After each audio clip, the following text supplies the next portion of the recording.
இப்ப நாம என்ன பண்ணணும்? நான் ஒரு டைம் படிச்சு காட்டுறேன், நீங்க மறுபடியும் என்ன பண்ணணும்? படிக்கணும்.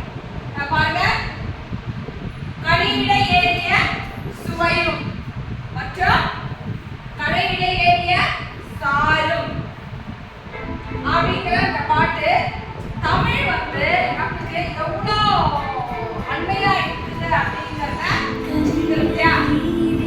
சுளையும் முற்றல் கடிட ஏறிய சாரும் கடிட ஏறிய சுளையும் முற்றல் கடிட ஏறிய சாரும்.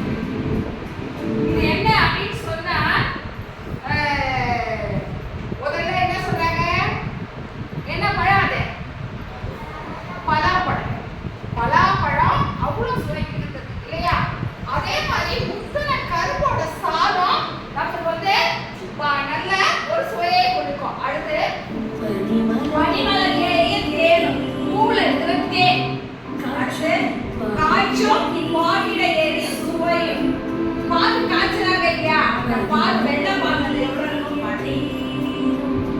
காய்ச்சும் பாலிட ஏறிய சுவையும். நனிபசு பொழியும் பாலும் தென்னை நல்கிய குளிரில நீரும். நனிபசு பொழியும் பாலுன்னா பால் ஊத்துது இல்லையா? அந்த பாலும் தென்னை மரம் இருக்கிற இளநீர். சரிங்களா? அது என்ன எப்படி இருக்குமா? இனிப்பா இருக்கும். ஆனா என் தமிழை விட அது எப்படி இருக்காது? இனிப்பா இருக்காது. தமிழ் தான் அதை விட மிக இனிமையானது அப்படின்னு சொல்றாரு. புரியுதுங்களா? ஒருத்தர் ஏறி படிக்கிறீங்களா? ஒரு நிமிஷம்.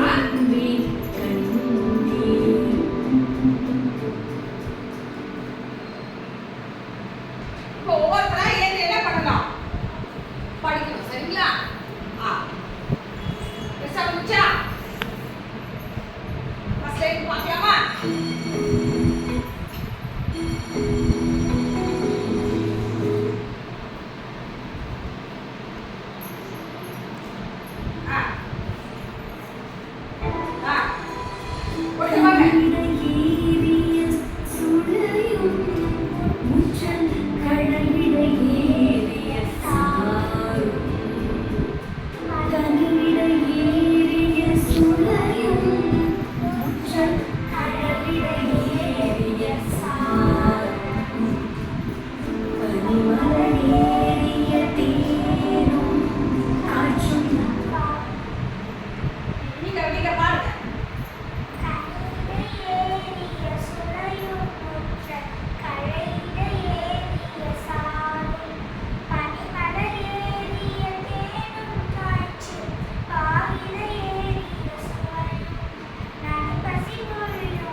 தென்னை நல்கிய குளிரில நீரும். இனியன என்பேன் எனினும் தமிழை என்னுயிர் என்பேன் கண்டீர். புரட்சி கவிஞர் பாரதிதாசன் எழுதுனது. பாரதிதாசன் நிறைய பாட்டு எழுதிருக்காரு. ஆனா அவர் எப்பவுமே எப்படிதான் எழுதுவாரு? தமிழை பற்றி மட்டும்தான் நல்லா தெல்ல தெளிவாக எழுதிருக்காரு. 4ஆம் வகுப்பு 5ஆம் வகுப்பு எல்லாத்துக்குமே முதல் பாடல் எந்த வரும்? தமிழ். சரிங்களா? இதுல தமிழின் இனிமை. 4வது வந்து அன்னை தமிழே. அப்போ இப்ப யார் சத்தமா படிக்கிறீங்க? யாராவது ஒருத்தரவா சத்தமா படி பாப்போம். புரியா? இருக்காரு படி.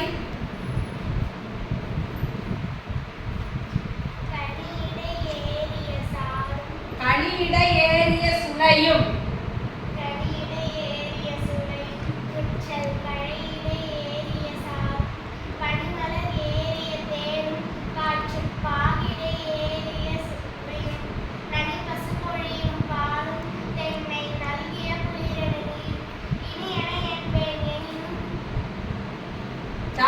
தமிழை என்பேன் கண்டு. இப்போ நாம இதுல பார்த்த தலைமையில கலரா இருக்கிறதால நமக்கு தான் தெரியுது. கரெக்டா பாட முடியுது இல்லையா? அப்ப நீங்க என்ன